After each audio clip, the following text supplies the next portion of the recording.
It's easy to laugh at scenes like this from last week's local election, but this is the future of British politics if we don't get a handle on our demographic circumstances. This is what we're up against. And I think it speaks for itself. আসসালামু আলাইকুম আমি সবাইকে অনুরোধ জানাচ্ছি আমার Bangladeshi community যারা এই new হোমে বসবাস করেন সবাইকে Now, I didn't catch a word of that. No, that's not a scene from Twin Peaks. That's a Green Party councillor who was victorious despite not speaking a lick of English. And this is a great number of candidates, not just in the Green Party, but also independent Muslim sectarian candidates who were victorious last Thursday and Friday.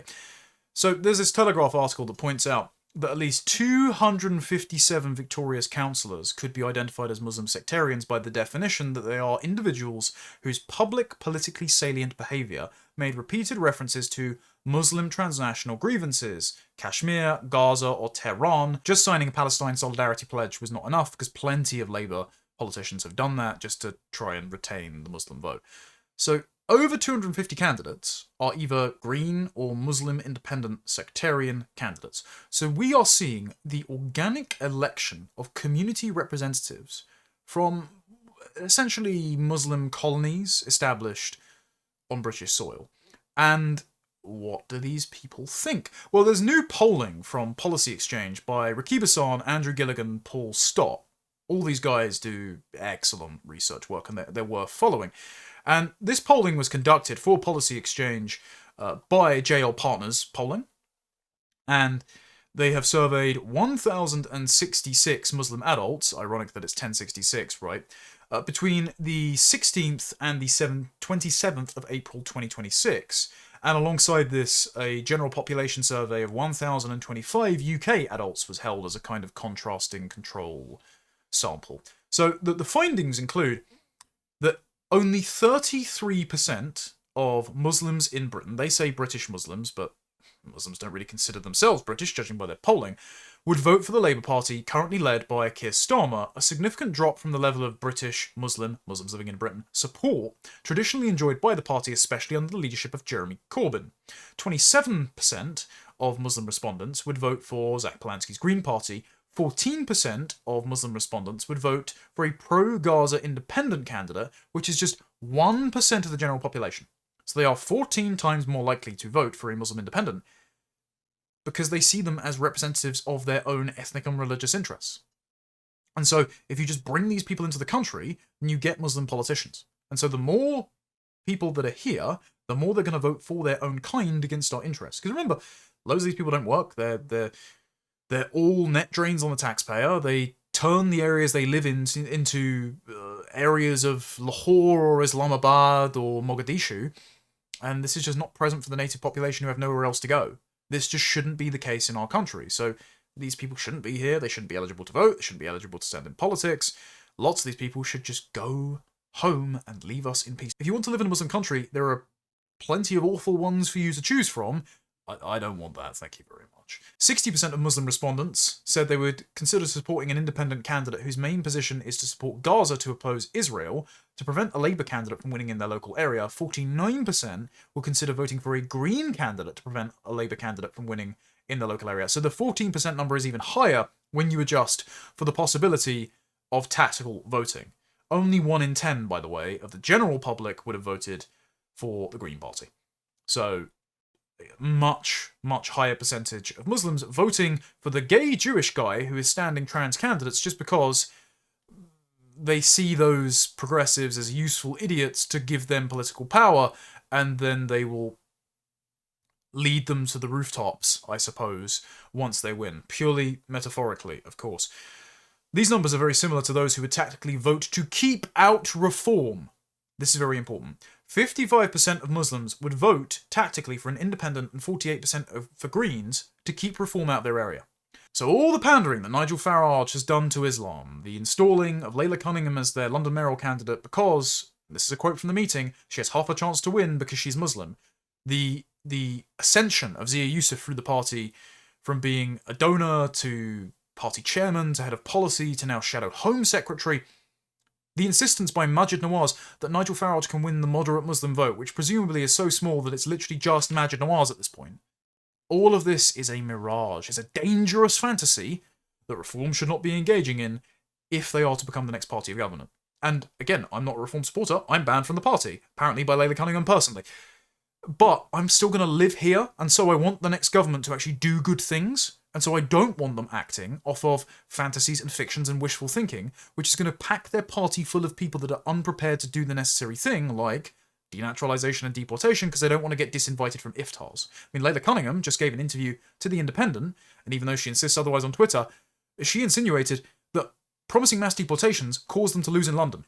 It's like, no, actually, Layla, that the people in outer London, like Bexley, where they have moved to work in London but escape the demographics of London, are very much in favour of mass deportations. They just don't like your migrant jamboree that you led through other boroughs, yelling vote reform in Indian accents.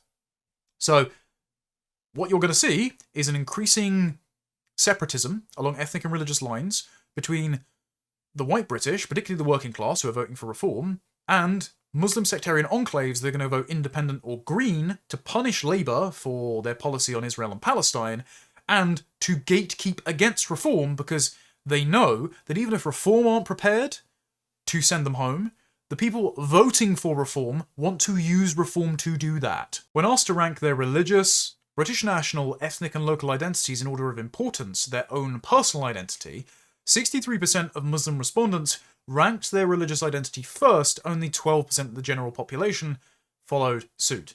It's like, yeah, I'm an English Catholic, but I am an Englishman. It's inextricable. Like I've inherited that.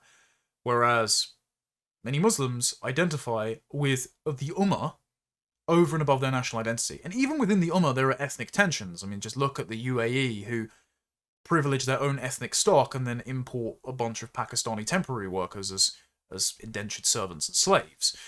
Nevertheless, there are verses in the Quran where it says the brotherhood of believers does not dissolve the bonds of blood between brothers.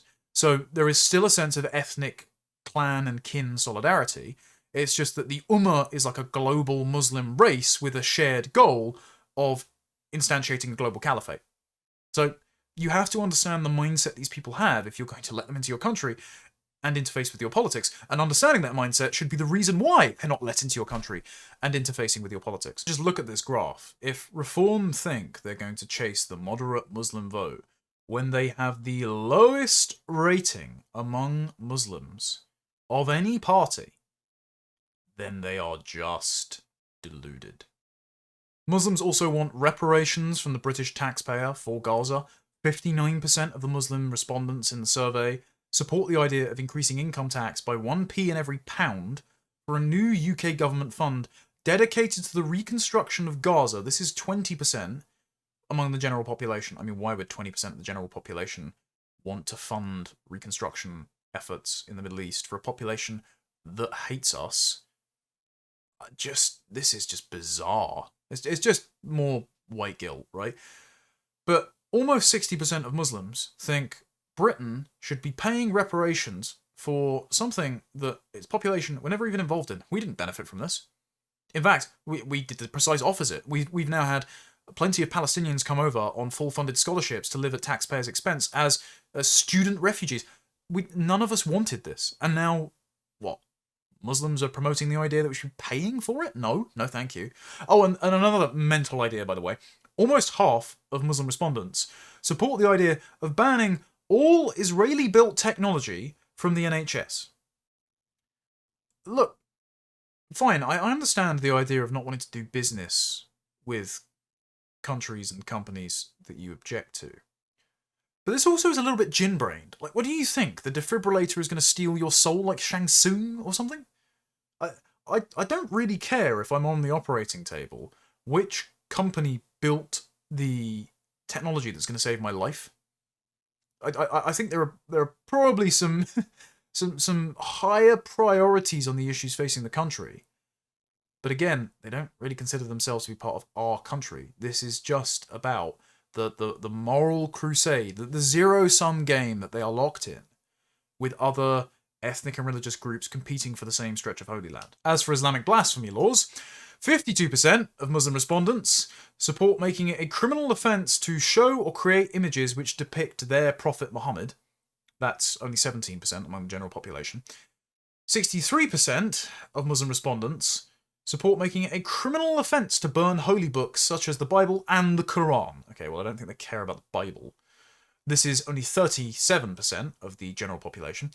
A quarter of respondents who are Muslim, 24%, believe violence can be a legitimate response to someone burning the Quran or showing an image of their Prophet Muhammad. For some reason, 10% of the general population agree.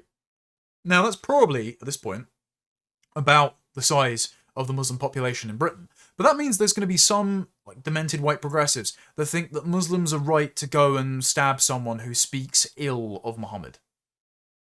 Why are we sharing a country with these people?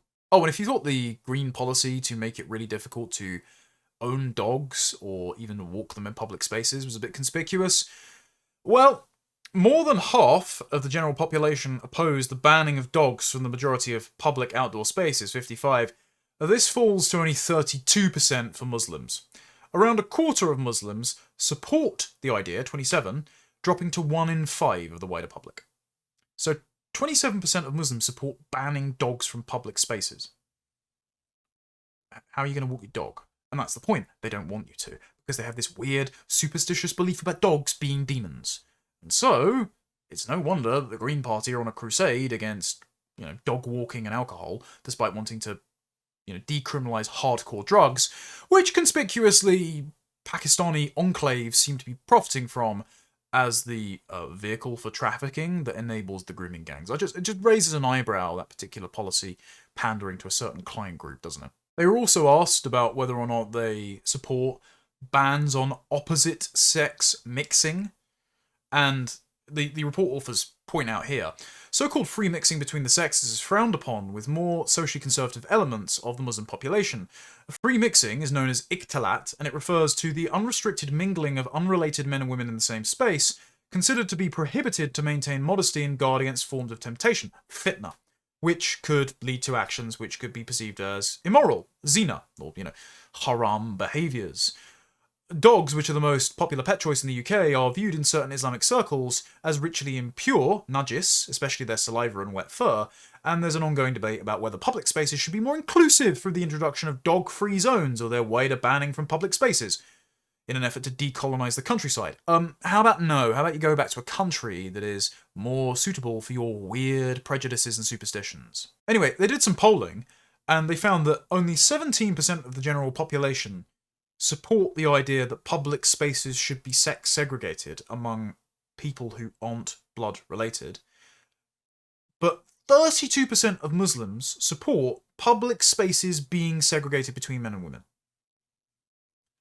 Half the general public strongly oppose more encouragement of gender segregation in public spaces, but only 14% of Muslims strongly oppose it. So they just want us to live in a really weird, repressive Islamic society where you can't own dogs or walk past a woman in a sundress. Just leave. Seriously, just leave. So to conclude, they just don't think like us. You'll never understand them. They will never assimilate or integrate or subordinate their preferences, prejudices, superstitions, and religion to our way of life.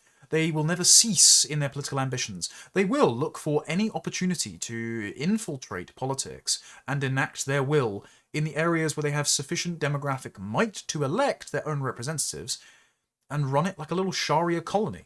And so they just shouldn't be here.